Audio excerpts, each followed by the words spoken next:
সুপ্রিয় দর্শক, আসসালামু আলাইকুম। ধান, সোনালী ধান আমাদের দেশের প্রধান অর্থকরী ফসল।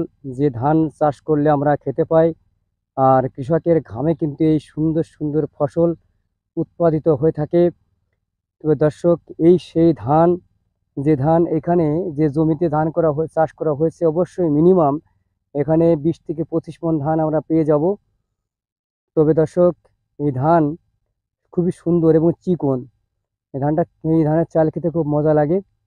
এটা কি ধান সেটা আমি সঠিক বলতে পারতেছি না। তবে দর্শক, এভাবেই কিন্তু ধান চাষ করে যাবেন, আর আপনারা এইসব কৃষকদেরকে উৎসাহ অনুপ্রেরণা দিবেন চাষের জন্য, যেন তারা আগ্রহী প্রকাশ করে আপনাদের মাঝে এরকম সুন্দর সুন্দর ফসল এবং সবজি চাষ করতে পারে, যেন দেশের আর্থিক চাহিদা পূরণে তারা এগিয়ে আসতে পারে। ধন্যবাদ সবাইকে। আসসালামু আলাইকুম। আল্লাহ হাফিজ।